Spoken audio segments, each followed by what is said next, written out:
Hi, everybody. This is Nathan Simmons, and on this video, I'm going to be showing you guys how to make appointment calls. And so, this is going to be very similar to the mobile recording on that I have on my YouTube playlist, but wanted to show this for the desktop version as well. And so, hopefully, you guys can see my screen. And on this video, making appointment calls is very simple. If you've made drop calls and you've done all those things, making appointment calls is not that difficult. But I do want to kind of talk about some things that can make an appointment call lab a little bit more efficient from a using this on the desktop version. So I will say calling from the desktop, or if for those of you who like using your laptop or your desktop to be able to look at what you're looking at as opposed to using the Agent Assist app on your phone, I will say you are a little bit more limited on how you can sort your leads and what you're looking at, but I will still try to give you some tips and tricks that will help you out. So certainly you can see I've got my leads downloaded here, and I kind of have a little bit of everything. If I scroll in, you kind of see I've got uh, some uh, some leads that are in the green, and I've got some leads that are red for some reason, and I've got leads that are all kinds of different places. And so, first thing that I'll share is, there are two different filters that I always try to put.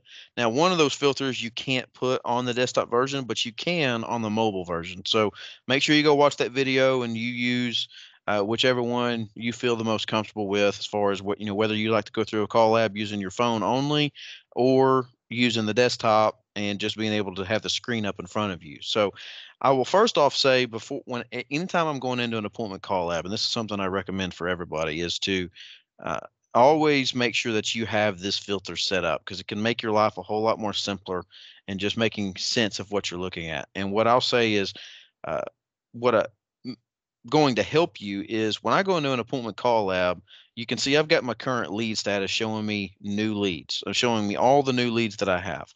Well, that's not necessarily the filter that I want when I'm going into an appointment call lab. I don't want to be calling leads that are new. I want to be calling leads that I have already qualified, leads that I have reached out to, and I've verified the decision maker. I know how many employees they have, and I also know their address. That way, whenever your call lab is occurring, I'm calling and say I'm asking for Steve at Joe, or I'm asking for Joe at Joe's Automotive. That I know for certain that Joe is the person I need to ask for, because I've verified and qualified that information, as opposed to me calling somebody, calling a new lead that I haven't called, and me crossing my fingers and hoping that the person I'm asking for is the right person.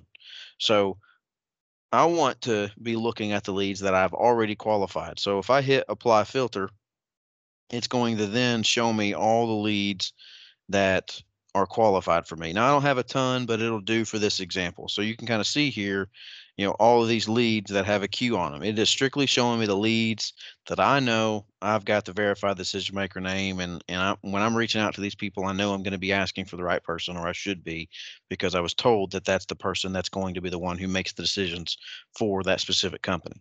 So the other filter that I tell you can help you out, and this is strictly in the desktop version. This is not. I have a different recommendation for the mobile version, but I would say, I recommend actually filtering your leads alphabetically in some sort, whether you do it Z to A or A to Z. But when you're going through an appointment call lab, you're going to be making a lot of phone calls, and sometimes you can forget who you've called, and or who you just spoke to and who you've called last. So, let's say you have a certain amount of people.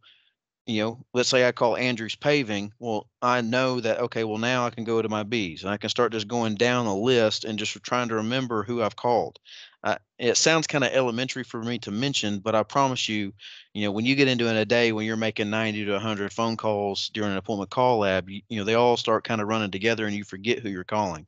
Now, again, there's an easier way to, get around that by using the mobile version, and maybe that it will happen for the desktop version, but as of the recording of this video, that is not in place yet. So it's just something I recommend when you're going into an appointment call lab, is by if you're doing the desktop version, is to filter it in that way. That's simply something I feel like would help me out. So I certainly would recommend it. So now let's say I'm getting ready to go into making phone calls. Very simple.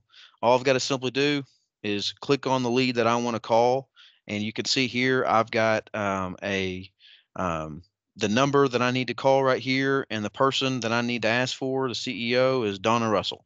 And so I can do one of two things. If I'm calling from my laptop, if you're connected to Wi-Fi connection, maybe you have Google Voice of some sort, you you can simply click on the video and you can actually call from an app, maybe if it's a web-based app, or obviously we simply call the phone number, and then we have our phone call, and we know we're going to call and we're going to ask to speak to Donna. So let's say we make that first phone call and we ask to speak to Donna, but we're told Donna's not in today. Okay, well, I still have to record the information that occurred, and this is something that you have to do on the desktop version. It will not automatically record the information for you. All right, it's something that's different about doing it from the desktop, is you have to manually input whenever you actually complete activity. So what I'm going to need to do is I need to add an activity. So I just made a phone call to talk to Donna. What I need to do is, okay, hey, I need to add the activity that I just completed. Well, the activity I just completed was a phone call. I completed it on such and such a day at such and such time. And, I could put, maybe I left a message. You could do that, or, whatever the case may be. But, I made a phone call and the receptionist picked up and told me that Donna wasn't in. So most likely I can put, hey, I spoke to a non-decision maker. And so I can then put who I spoke with if I want to, and put these different notes. But most of the time, I'm just going to put save, and I'm going to move on to the next phone call. And if you notice here, there's a box that says add a next activity. This add a next activity box is only if you need to put something in the calendar that is going to occur next, something that needs to happen. So think about this. We just made a phone call to a business. We're trying to talk to Donna to try to set an appointment with them so we can go out and meet them. But we were told Donna wasn't in. And so most likely we're going to call and we're going to try to talk to Donna again. Probably, let's say it's a Friday, we make a phone call and they're not in. But, we're probably going to call them back on Monday's call lab, but we probably don't have a specific time. All right. So here's what will happen is, I can put a check mark and put, hey, I need to add a next activity. I need to call them on Monday, the 24th at, let's say, I don't know, 3 o'clock, 3 p.m. And I need to call with Donna. Now I can save that information. I can say, hey, I'm going to add an X activity and this is what's going to happen. I need a call. I'm going to have a call on the 24th. And so if I go to my calendar, if I go to my daily plan on the 24th, there's going to be that phone call. Let me minimize it here. There's that 3 o'clock phone call that I've got right here with Andrews Paving and Construction with Donna. And so, look, you can certainly do that. But if you do that for every single appointment call that you make, and somebody, tells you that this person's not in or you can't speak to them right now, and you remind yourself you need to call every single person that happens to, you're going to have a whole lot of reminders on one specific day to call somebody. And so I will tell you personally, for me, that would overwhelm me. And so I will recommend to you that anytime that, it says to add a next activity, I typically only do that if there's something that I feel like needs to go in the calendar that I need to be reminded of. So for instance, let's say somebody you talk to, a receptionist tells you that a certain decision maker is only in on a certain time in the day. Well, that might be a reason for me to put, hey, I need to add or schedule a phone call for myself, or schedule a reminder to call them at such and such time, because they told me they're only in the office at such and such time. That would probably be a pretty good reason to add a next activity, because that needs to occur at a specific time, as opposed to just somebody that we're going to call back at really any just, we might call them at 1:15 on Monday, we might call them at 4:45 on Monday, right? There's really not a specific time that we're going to call them back and try to get in touch with them again. And so that will slow you down if you add a next activity every single phone call you make. You only need to do that if there's something that needs to go in the calendar.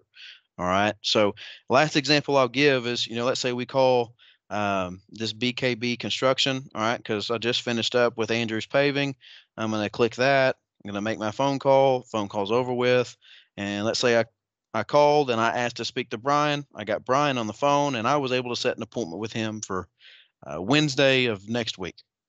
So what I'm going to do is I need to record the activity I just completed. So I need to put add an activity, and I made a phone call and I spoke to the decision maker. I spoke to Brian, and I can put any notes if I need to put any in here, but I'm putting the activity that I just completed. Now, on this instance, I called Brian, I set an appointment. Do I need to add a next activity?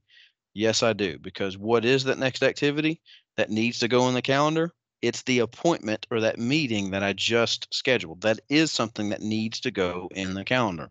So this is going to be an instance where I will want to put a next activity.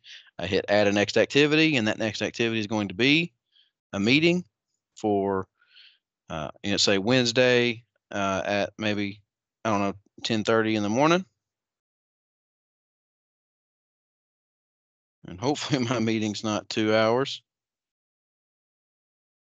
All right, and it's going to be a DM1. It's going to be 15 minutes, and I'm going to be meeting with Brian, and I hit save.